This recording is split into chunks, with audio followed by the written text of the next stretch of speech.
Mandalika curi perhatian setelah sirkuit Kemmering gagal gelar MotoGP. Sirkuit Kemmering Finlandia tak kunjung menggelar balap MotoGP pertamanya. Padahal sirkuit ini dibangun lebih dulu daripada sirkuit Mandalika di Lombok, Nusa Tenggara Barat. Lalu apa alasan yang membuat perhelatan akbar MotoGP selalu gagal dilaksanakan di sirkuit ini? Sirkuit Kemmering melaksanakan groundbreaking pada tahun 2016 atau 3 tahun lebih cepat dari peletakan batu pertama sirkuit Mandalika yang dilakukan pada tahun 2019. Sirkuit ini dimiliki oleh Badan Induk Motorsport Finlandia AKK Motorsport, diarsiteki oleh Timo Pohjola dan Apex Circuit Design asal Inggris. Diarsiteki oleh Timo Pohjola dan Apex Circuit Design asal Inggris, Kemmering dikatakan menjadi sirkuit pertama di Eropa yang memiliki lintasan lurus sepanjang 1,1 km. Setahun berselang sejak pembangunan, Kemmering bersama dengan Dorna Sport menandatangani kontrak kerjasama untuk menyelenggarakan MotoGP Finlandia selama 5 musim.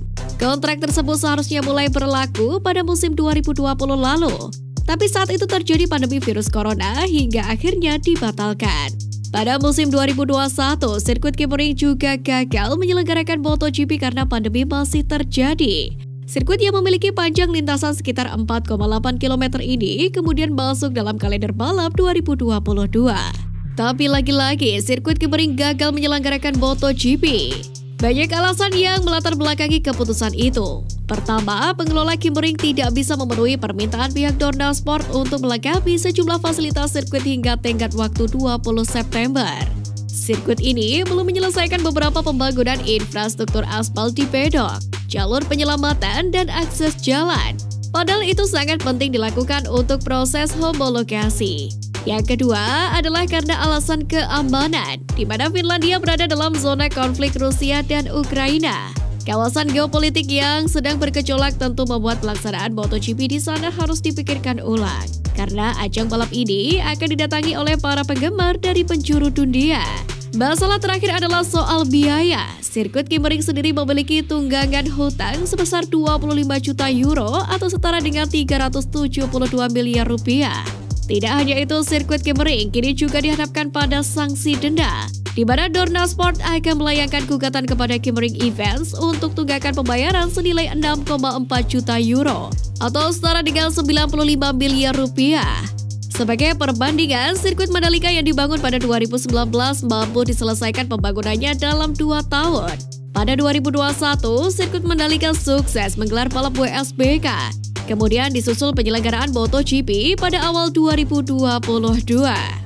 Hal ini menjadi bukti bahwa keseriusan pemerintahan Jokowi membangun sirkuit berkelas internasional dengan waktu yang sangat cepat. 2 ajang balap dunia sudah terlewati, kini saja sirkuit Mandalika menghadapi event kedua WSBK Mandalika 2022 yang diselenggarakan bulan depan ini. Persiapan demi persiapan telah dilakukan, sebanyak 5 titik pelebaran track improvement khusus run-off dan juga curb di sisi lintasan utama sirkuit Pertamina Mandalika rampung dikerjakan. Pelebaran run-off dan curb itu dilakukan untuk menyambut event World Superbike Championship atau WSBK yang mana akan digelar pada tanggal 11 hingga 13 November 2022 mendatang. Direktur Utama Mandalika Grand Prix Association, Priyandi Satria mengatakan persiapan event WSBK khusus di sisi trek utama telah rampung, baik untuk run-off atau curb. Khusus untuk 5 titik run-off yang dilakukan aspal ulang juga telah rampung. Bahkan, kata Priyandi, MGPA akan mengajukan proses pengecatan untuk run-off yang berada di sisi trek utama sirkuit Mandalika. Untuk model pengecatan run-off selebar 20 meter baik di tikungan 1, tikungan 10, 12, 16, dan 17 masih sebatas rencana. Salah satu yang diminati Priyandi ialah pengecatan dengan gambar pantai Sengginggi Lombok Barat. Selama diizinkan Dorna dan tidak komersial, pengecatan dengan logo wisata populer di NTB bisa saja dilakukan. Menurut Priyandi, pelebaran run-off di 5 tikungan sirkuit MotoGP Mandalika itu dipercaya akan berdampak pada kualitas keamanan rider. Pasalnya, ketika melaju dari garis start, rider yang lost control bisa saja tidak langsung keluar lintasan ke gravel atau kerikil di bagian sisi track. Pihaknya pun menegaskan untuk pengecatan run-off akan segera diajukan ke Dorna Sport dan juga FIM.